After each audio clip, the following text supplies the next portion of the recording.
Screen share है? हाँ बिल्कुल। ओके।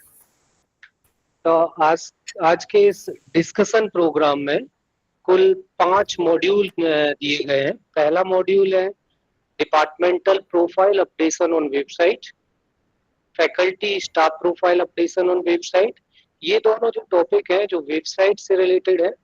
तीसरा टॉपिक और चौथा टॉपिक है faculty staff profile updation on Samarth, knowledge management system on समर्थ।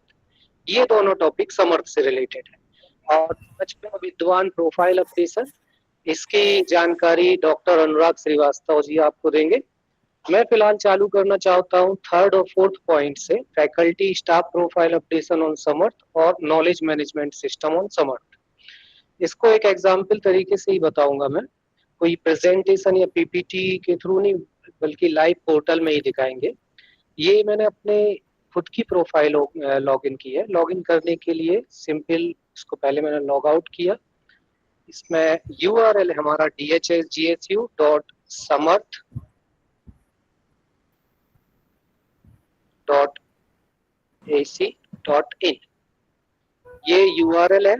इस यूआरएल को मैं इस चैट बॉक्स में भी डालता जाता हूं, जिससे सभी लोग direct URL, email ID direct chat box से ले सके।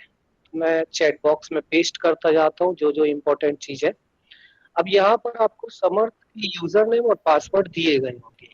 इनकेस आपके पास समर्थ की प्रोफाइल के यूजर नेम पासवर्ड अवेलेबल नहीं है तो आप आईटी सेल में मेल कर सकते हैं। आईटी सेल का मेल आईडी पे मैं यहाँ टाइप कर रहा हूँ itcell@dhsgsu.edu.in।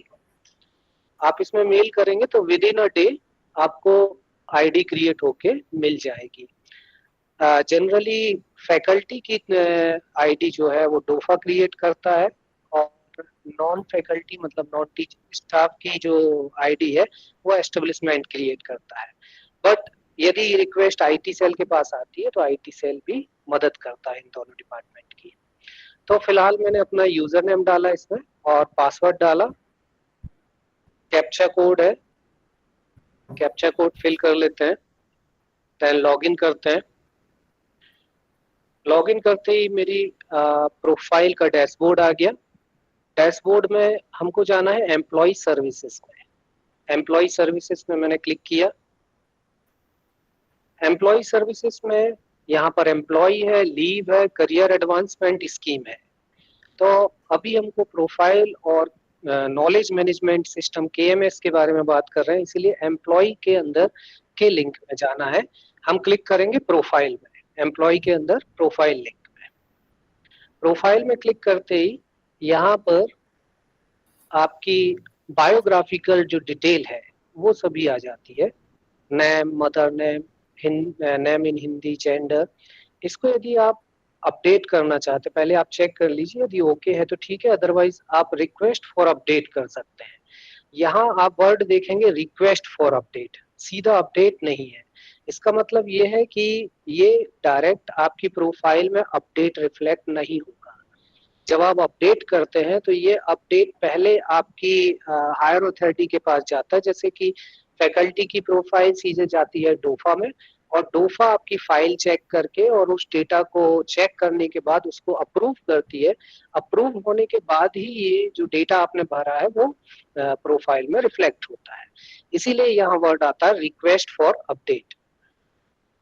सेम यदि नॉन टीचिंग की बात करें तो उसका डेटा एस्टेब्लिशमेंट में जाता है। एस्टेब्लिशमेंट जब उसको वेरीफाई करता है then it will reflect to your profile. Basic information बहुत इंपॉर्टेंट है। इसमें first name, middle name, surname, mother name, date of birth. कई लोगों की कंप्लेंट होती है कि मेरा डेट ऑफ बर्थ गलत है, तो यहाँ से आप सीधा सुधार सकते हैं। ब्लड ग्रुप, सोशल कैटेगरी, ये सभी information, PAN card, religion, marital status, ये सभी इंफॉर्मेशन आप डाल सकते हैं। यहाँ आप देखेंगे प्रोफेशनल स्कॉलर प्रोफाइल लिंक, इसमें है research gate ID. Research gate ID एक तरह की रिसर्चर या स्कॉलर्स के लिए सोशल मीडिया प्लेटफॉर्म है। जैसे हमारे लिए फेसबुक होता है, वैसे रिसर्चर्स के लिए रिसर्च गेट होता है। उसमें वो अपनी रिसर्च की सारी इंफॉर्मेशन डालते हैं और उसकी एक आईडी जनरेट होती है। तो यदि किसी के पास है तो वो आईडी यहाँ डाल सकते हैं। ऑर्किड आईडी, ये भी जो पब्लिकेशन करते हैं, पब्लिकेशन के लिए ऑथर्स की एक आईडी होती है, उसको ऑर्किड आईडी कहा जाता है। यदि आपका अकाउंट गूगल स्कॉलर में है तो गूगल स्कॉलर आईडी है होगी, जैसे मेरा अकाउंट है और उसकी आईडी ये पड़ी हुई है यहाँ पर। विद्वान आईडी कैसे क्रिएट करते हैं वो अनुराग जी बताएंगे। मेरी एक विद्वान आईडी भी है जिसको मैंने यहाँ एंटर कर रखा है, और जो भी आप अपडेट करते हैं उसको आप सेव कर देंगे। सपोज मैं यहाँ पर अभी डमी XYZ डाल देता हूँ और सेव कर देता हूँ इसको। जब आप सेव करते हैं तो बाय डिफॉल्ट ये देखिए आपको ड्राफ्ट में जा रहा है, मतलब ये सेव नहीं हुआ, ये जस्ट ड्राफ्ट में चला गया है आपका। ये चेंज आप देख सकते हैं। अगेन अपने व्यू में क्लिक करिए चेंज के, और यहाँ आप देखेंगे change request value, old value, आपकी पहले क्या वैल्यू थी किस फील्ड के लिए और नई वैल्यू क्या हो गई है। तो सिर्फ मैंने यहाँ चेंज किया हुआ है, इसीलिए न्यू वैल्यू में यहाँ चेंज दिखाई दे रहा है। तो यदि आप इसको सबमिट करना चाहते हैं रिव्यू के बाद, तो सबमिट फॉर रिव्यू कर देंगे, यहाँ रिमार्क लिख देंगे, और यदि कोई रिलेटेड फाइल है उससे तो फाइल अटैच करके सबमिट कर देंगे। अब ये जो डेटा है, ये जो रिक्वेस्ट है, वो एक्चुअली मेरी रिक्वेस्ट एस्टेब्लिशमेंट में चली जा चुकी है। यदि आप रिक्वेस्ट करेंगे तो डोफा में वो चली जाएगी। तो आपको क्या करना है, चेंज करने के बाद ड्राफ्ट में जाना है, ड्राफ्ट के व्यू में जाना है, व्यू में आपको उसको सबमिट करना है। जब तक आप सबमिट नहीं करेंगे तब तक रिक्वेस्ट आगे नहीं बढ़ती। रिवोक रिक्वेस्ट, यदि आपको रिक्वेस्ट वापस लेनी है तो यहाँ पर क्लिक करेंगे तो रिवोक हो जाएगा उसका। तो ये है biographical detail, then contact detail, आपकी email ID, mobile number, address, ये सारी चीजें यहाँ से आप अपडेट कर सकते हैं। इमरजेंसी कॉन्टैक्ट डिटेल, मैंने अपने इमरजेंसी कॉन्टैक्ट डिटेल डाल रखे हैं। देन फैमिली डिटेल, यहाँ पर spouse detail, dependent members detail, अपने फादर का, अपने डॉटर, सन, वाइफ की इंफॉर्मेशन यहाँ सब डाल सकते हैं। ये हुई पर्सनल डिटेल, मतलब आपकी प्रोफाइल। प्रोफाइल में यदि हम बात करते हैं कि रिसर्च, एजुकेशन, एकेडमिक डिटेल और डाल दी जाए तो वो हो जाता है उसका नॉलेज मैनेजमेंट सिस्टम। समर्थ में नॉलेज मैनेजमेंट सिस्टम, इसके अलावा मतलब पर्सनल प्रोफाइल के अलावा ये सारी चीजें नॉलेज मैनेजमेंट सिस्टम के अंडर आती हैं। तो अब हम बात करते हैं एजुकेशनल एंड क्वालिफिकेशन की। तो अपनी एजुकेशनल डिटेल यहाँ आप डाल सकते हैं, सिंपल ऐड बटन में क्लिक करना है, डिग्री, यूजी पीजी जो भी है आपका सिलेक्ट करना है, name of the degree, subject, marking scheme, result, ये सभी चीजें आप फिल करके सेव करेंगे तो ये इसी लिस्ट में ऐड हो जाएगी। तो यहाँ से आप अपनी academic detail, educational detail add कर सकते हैं, अपडेट कर सकते हैं। क्वालिफिकेशन एंड एग्जामिनेशन, आपने कोई अदर एग्जाम जैसे कि नेट दिया हो, JREF दिया हो, इस टाइप के कोई गेट दिया हो, इस टाइप के कोई एग्जाम यदि आपने क्वालिफाई किए हो तो उनकी इंफॉर्मेशन आपको यहाँ डालनी है। देन मैं बात करता हूँ माय पब्लिक प्रोफाइल। अब ये फीचर अभी तक मैंने अपनी वेबसाइट में लाइव नहीं किया। ये एक ऐसा फीचर है जिससे आपकी जो भरा हुआ डेटा समर्थ में है, जो भी डेटा आपने समर्थ में भरा है, उसका एक प्रोफाइल पेज क्रिएट हो जाता है, और वो प्रोफाइल पेज हमारी जो वेबसाइट है dhsgsu.edu.in, जहां पर आप अभी PDF में प्रोफाइल अपलोड कराते हैं, वहां पर इसका लिंक आ जाएगा। जिससे जब हम आपकी फोटो के नीचे जो लिंक होगा वहां पर dhsgsu.in में, तो उसमें जैसे ही क्लिक करेंगे तो समर्थ की प्रोफाइल ओपन हो जाएगी। जो डेटा आप समर्थ में डालेंगे वही वहां डिस्प्ले होगा। इसका एक सैंपल यहाँ से आप देख सकते हैं। लाइव व्यू में क्लिक कर लीजिए आप। जैसे ही लाइव व्यू में क्लिक करते हैं तो आपने जो भी इंफॉर्मेशन समर्थ में भरी हुई है उसका एक CV बोल सकते हैं, रेज्यूमे बोल सकते हैं। तो ये उस टाइप का एक प्रोफाइल बन जाता है आपका, और ये हम नियर फ्यूचर में इस URL को लिंक कर देंगे हमारी वेबसाइट से। वेबसाइट में जो भी व्यक्ति इसमें क्लिक करता है आपकी पूरी प्रोफाइल देख सकता है। फिर तो ये पब्लिक प्रोफाइल है। पब्लिक प्रोफाइल में एक ऑप्शन दिया है इसमें कस्टम प्रोफाइल। सपोज आपको इतनी सारी इंफॉर्मेशन नहीं दिखानी, मुझे सपोज ये रिसर्च की इंफॉर्मेशन नहीं दिखानी या कोई दूसरी पर्टिकुलर इंफॉर्मेशन नहीं दिखानी, तो आप कस्टम प्रोफाइल भी बना सकते हैं अपनी ही लॉगिन आईडी से। इसमें के लिए आपको आईटी सेल आने की जरूरत नहीं है। तो यहाँ से आप कस्टम प्रोफाइल अप्लाई कर सकते हैं। इसके बारे में मैं अलग से एक सेशन लूंगा जब भी हम चालू करेंगे। फिलहाल हम इसको स्किप करते हैं और डॉक्यूमेंट में चलते हैं। तो जो रिलेटेड डॉक्यूमेंट आपके हैं, आईडी प्रूफ, सिग्नेचर और डिग्री और डिप्लोमा का एक सिंगल पीडीएफ बना के यहाँ आप अपलोड कर सकते हैं। ये फैकल्टी के लिए बहुत इंपॉर्टेंट है। एसएआर को I think self assessment report भी कहते हैं। तो एसएआर में ही सारी चीजें भरी जाती हैं जो आपके रिसर्च और जो भी क्या बोलते हैं बुक्स की डिटेल है, पब्लिकेशन की डिटेल है, वो सारी यहाँ भरी जाती है। फर्स्ट यदि मैं बात करता हूँ एसएआर में टीचिंग एक्सपीरियंस, तो यहाँ आपको teaching experience with in organization जो आपने डीएचएस जीएसयू में किया है वो इंफॉर्मेशन भरनी है। Teaching experience outside the parent institute add किया इसमें। नेचर ऑफ पोस्ट, यहाँ पर आप name of the institute. Organization unit का मतलब होता है आपका डिपार्टमेंट। आप एंथ्रोपोलॉजी में हैं तो आप एंथ्रोपोलॉजी डालिए, और आप एजुकेशन में हैं तो एजुकेशन डालिए। इसका डेजिग्नेशन और प्रेजेंटली वर्किंग, ड्यूरेशन कब से कब तक किया, रिमार्क और सेव। इस तरीके से आप अपना टीचिंग एक्सपीरियंस यहाँ अपलोड कर सकते हैं, मल्टीपल। सेकेंड है एडमिनिस्ट्रेटिव एक्सपीरियंस। जैसे कि मेरा एडमिनिस्ट्रेटिव एक्सपीरियंस है इसीलिए मैंने यहाँ पर डाल रखा है। तो एडमिनिस्ट्रेटिव एक्सपीरियंस जो सेल्फ का है और administrative experience outside the parent institution का है। देन ड्यूटीज, यदि कोई आपकी स्पेशल ड्यूटीज लगी हुई है, जैसे टीचिंग एक्टिविटी में कोई ड्यूटी लगी थी तो उसका इंफॉर्मेशन यहाँ आपको डालना है। Involvement in university college student related activity, research activity, इस टाइप की कोई एक्टिविटी आपने की हो तो वो यहाँ डालने हैं।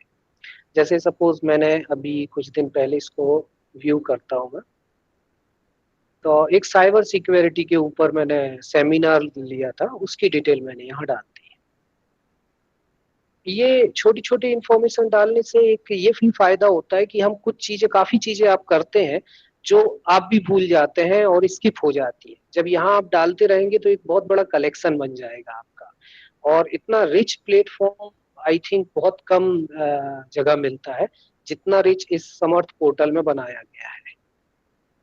MOUs अंडरटेकिंग, कोलैबोरेशन, मेंटोरशिप, यदि कहीं आपने किसी प्रोजेक्ट में किसी ग्रुप में की हो तो, एसोसिएशन विद प्रोफेशनल बॉडीज। अब मेरे पास कुछ नहीं था तो एग्जाम्पल के लिए मैंने गूगल स्कॉलर डाल दिया है। लाइब्रेरी एक्सपीरियंस, ये सिर्फ लाइब्रेरियन के लिए है, only to be filled by librarians. तो ये है एसएआर की डिटेल। एसएआर में इस तरीके से इंफॉर्मेशन भर सकते हैं हम। चौरसिया जी, एक एक क्वेरी था बीच में, जो एमओयू अंडरटेकन जो लिखा है, तो एमओयू डिपार्टमेंटल या यूनिवर्सिटी लेवल पे होगा तो इंडिविजुअल की फैकल्टी की इसमें आएगा ये? यदि सर एमओयू में इंडिविजुअल फैकल्टी के साइन हुए हैं अच्छा, तो उसके में भी आएगा। अच्छा। एमओयू में जनरली क्या रजिस्ट्रार के साइन होते हैं और उधर उस इंस्टीट्यूट के रजिस्ट्रार के साइन होते हैं। फैकल्टी जिस डिपार्टमेंट के थ्रू होता है उसके हेड को वहाँ विटनेस के रूप में साइन होते हैं।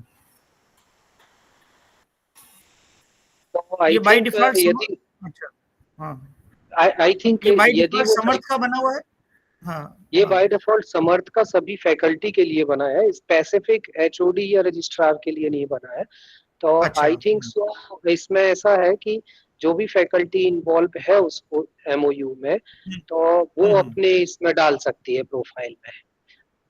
ठीक। फिर हम बात करते हैं रिसर्च की। जैसे कि फर्स्ट है 7.1 रिसर्च प्रोजेक्ट। यदि आपके पास प्रोजेक्ट है, हमारे विश्वविद्यालय में मैंने देखा बहुत प्रोजेक्ट हैं और काफी रिच प्रोजेक्ट है, काफी अच्छे पैसे वाले प्रोजेक्ट भी आते हैं, तो यहाँ प्रोजेक्ट की इंफॉर्मेशन डाल सकते हैं। सिंपली ऐड प्रोजेक्ट करना है।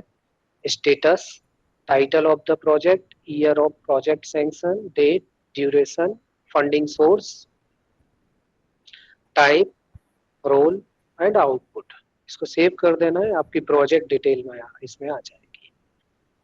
रिसर्च गाइडेंस, यदि आपने किसी को गाइड किया हो, PhD guidance detail, MPhil, PG guidance detail, तो आपने यदि को गाइड है तो भी आप इसमें वो इंफॉर्मेशन डाल सकते हैं। फेलोशिप, यदि आपको कहीं से फेलोशिप मिल रही है तो वो डिटेल आप यहाँ पर डाल सकते हैं।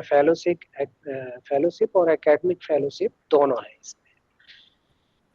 नेक्स्ट है फॉरेन ट्रांसलेशन, यदि आपने कोई बुक, फॉरेन की कोई बुक है वो आपने ट्रांसलेट की है हिंदी में, इंग्लिश में, जैसे स्पेन की कोई बुक है उसको ट्रांसलेट किया है। अब इसको ऐसे भी देख सकते हैं कि इंडिया में मैं जैसे गुजराती जानता हूँ तो गुजराती की बुक यदि मैं हिंदी में ट्रांसलेट करता हूँ तो भी हम आई थिंक यहाँ डाल सकते हैं उसको। तो फॉरेन ट्रांसलेशन उसको बोला जाता है कि किसी बुक को ट्रांसलेट करना। तो उसकी इंफॉर्मेशन यहाँ सिंपल ऐड करके published by, title, book title, author, को ऑथर, नंबर ऑफ ऑथर्स, ये सारी डिटेल ISBN वगैरह डाल के इसको सेव किया जा सकता है। ऑनर एंड अवार्ड्स, यदि आपको कोई जॉब टाइम में ऑनर या अवार्ड मिले हुए हैं तो वो यहाँ डाल सकते हैं। इसके लिए सिंपल ऐड करेंगे name of the award, name of the awarding body, award category, academic, research, extension, innovation, date of award और लेवल। तो यहाँ पर मैंने भी अपने कुछ अवार्ड डाल रखे हैं, जैसे अभी हिंदी भाषा इंस्टेंट स्पीच कंपटीशन में मुझे अवार्ड मिला था। अब इसके पहले जब मैं गुजरात में था उसमें बेस्ट एम्प्लॉई अवार्ड मिला था। तो इस तरीके से जो छोटी छोटी चीजें आपके पास है वो सभी यहाँ फिल करते रहेंगे। अदर रिसर्च एक्टिविटी, अब इसके अलावा आपने पार्टिसिपेशन इन एक्सटेंशन एक्टिविटी, कहीं रिसर्च एक्टिविटी में आपने पार्टिसिपेट किया हो, तो मैंने अभी नाइपा में गया तो उसके ही डिटेल डाल दी। Financial support for organizational membership, for publication, आपको कहीं से कोई पैसा मिल रहा हो तो उसकी डिटेल आप इसमें डाल सकते हैं। For publication, for event, for organizational membership. Seed money, यदि कोई रिसर्च आप कर रहे हैं उसके लिए सीड मनी आप कोई ऑर्गेनाइजेशन आपको दे रहा हो, और हो सकता है सेल्फ ऑर्गेनाइजेशन आपके यूनिवर्सिटी ही आपको सीड मनी दे रहा हो, तो वो भी आप यहाँ डाल सकते हैं। आप कहीं कंसल्टेंसी कर रहे हैं, कंसल्टेंसी से आप किस ऑर्गेनाइजेशन को दे रहे हैं, क्या पैसा ले रहे हैं, वो सारी इंफॉर्मेशन यहाँ डाली जा सकती है। इसके बाद मैं बात करता हूँ नॉलेज की। तो नॉलेज में रिसर्च पब्लिकेशन है, जितने भी आपने रिसर्च पेपर पब्लिश किए हैं तो वो सभी रिसर्च पेपर की यहाँ पर आप डिटेल डाल सकते हैं। अब मैंने 4 पेपर पब्लिश किए तो यहाँ 4 पेपर की डिटेल है। इसको रिसर्च पेपर ऐड करने के लिए ऐड करना है पब्लिकेशन का टाइप, आर्टिकल का name, publisher, journal name, digital object identifier, author, number of author, volume, total, ISBN, referred, impact factor, keyword, ये सारी चीजें डिटेल डाल के आप उस पेपर की एक PDF अपलोड कर दीजिए और इसको सेव कर दीजिए। देन आता है publication and other than journal articles. इस यदि जर्नल आर्टिकल्स के अलावा कहीं पे आप पब्लिकेशन किया है, जैसे मैंने अभी एक गुजराती बुक लिखी हुई थी तो उसका मैंने इसमें डाल दिया कि वो सिंपल हमारा पब्लिकेशन उसमें नहीं था जर्नल में, बट अलग से पब्लिकेशन किया तो वो डाल सकते हैं। पेटेंट डिटेल, आपने कोई पेटेंट कराया हो तो, ई कंटेंट कोर्स डेवलपमेंट, यदि आपने मूक में या फिर अभी आई गॉट कर्म योगी है उसमें यदि आपने कोई कंटेंट क्रिएट करके डाला हो तो वो डाल सकते हैं आप इसमें। पॉलिसी डॉक्यूमेंट, आपने कोई पॉलिसी बनाई हो, जैसे अभी हमने 3 पॉलिसी बनाई थी, यूनिवर्सिटी ई गवर्नमेंट और governance policy, university IT policy, cyber security policy for the university. तो ये कुछ पॉलिसीज हैं जो हमने बनाई थी, आपने यदि कोई पॉलिसी बनाई हो तो इसमें आप ऐड कर सकते हैं। देन बात करते हैं सर्विसेज का। इसमें आपका कंट्रोल नहीं है बिल्कुल, ये इसमें आपके पेरेंट मतलब डोफा का कंट्रोल रहेगा, क्योंकि आपकी ये सैलरी से रिलेटेड सारी इंफॉर्मेशन होगी, employ code, seniority rank, type of employ, nature of employment, nature of post, आपकी ज्वाइनिंग, आपका रिटायरमेंट और पेरोल का स्टेटस, ये सारी चीजें आपकी, और असाइनमेंट, आपको कौन कौन से असाइनमेंट मिले हुए हैं। तो आप ये जरूर देख लीजिए, यदि कोई असाइनमेंट आपके में नहीं है तो वो ऐड भी करा लीजिए।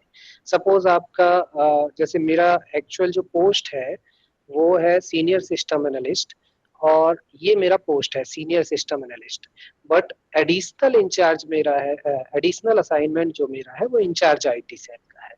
तो आप ये भी चेक कर लीजिए कि आपका एडिशनल कोई असाइनमेंट है तो वो यहाँ लिस्टेड है कि नहीं है तो आप डोफा से बोल सकते हैं, वो लोग यहाँ ऐड कर देंगे। तो ये क्या है, प्रोफाइल में काउंट होता है आपके। तो इसमें जस्ट आप देख सकते हैं, यहाँ कोई एडिट नहीं कर सकते, और आपको एडिट करना है तो आपको डोफा या एस्टेब्लिश में कांटेक्ट करना पड़ेगा। पेरोल इंफॉर्मेशन, यहाँ आपका bank account, IFSC, basic salary क्या है, ये सारी चीजें हैं, और इवन आप यहाँ से सैलरी भी स्लिप भी डाउनलोड कर सकते हैं। आपकी जितनी भी सैलरी स्लिप है जो भी रिलीज की गई है DHS GSU से, वो सभी यहाँ लिस्ट आ जाएगी। इस लिस्ट में से आप उसमें क्लिक करिए और सैलरी स्लिप डाउनलोड हो जाएगी इसकी। देन है इनकम टैक्स। इनकम टैक्स, ये पे स्लिप आ गया मेरा, ये है income tax. Income tax last year का आपने इनकम टैक्स का डिटेल भर दिया था, और इस बार भी जब आएगा तो आपको डिक्लेयर इनकम टैक्स में क्लिक करके अपना इनकम टैक्स डिक्लेयर यहाँ से कर लेना है। कितना क्या इनकम टैक्स कटेगा वो सारी इंफॉर्मेशन यहाँ पर आपको मिलेगी। तो ये था हमारा service tab.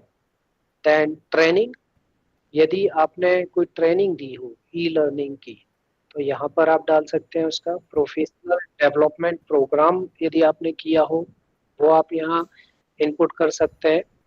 Talk, poster, paper presented यहाँ पर लिस्ट कर सकते हैं। सेमिनार, कॉन्फ्रेंस और एग्जीबिशन, वर्कशॉप, वेबिनार, यदि कहीं भी कोई चीज फिट नहीं हो रही और आपने एक्टिविटी की है तो यहाँ डाल सकते हैं। जैसे कि मैंने भी काफी सारी चीजें यहाँ डाल रखी है जो शायद कहीं फिट नहीं हो रही थी तो यहाँ डाल दी मैंने। तो कहीं ना कहीं ये रिलेट करती है इस वाले 9.4 पॉइंट से। तो इसमें ऐड करने के लिए अगेन वही ऐड करना है, type of activity, conference, workshop, seminar, webinar, और ड्यूरेशन उसका, type of workshop, level, role, ये सारी चीजें ऐड करके सेव कर देना है। अगेन बता दूंगा कि जब भी आप ये ऐड करते हैं तो ये डायरेक्ट आपकी प्रोफाइल में नहीं आता।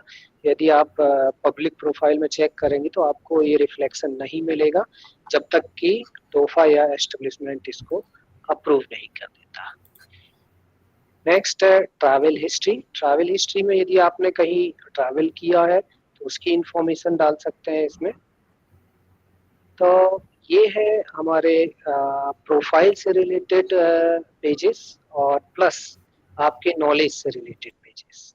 तो यदि आप ये 5-6 कितना आई थिंक 4 और 2 4 10 लिंक है, यदि ये 10 लिंक में काम कर लेते हैं, 1 या 2 दिन बैठ के आप अपने प्रोफाइल में काम कर लीजिए और उसको एक बार पूरा फुल फ्लैश भर दीजिए, तो जिससे आप हमेशा के लिए आपका प्रोफाइल कंप्लीट रहेगा।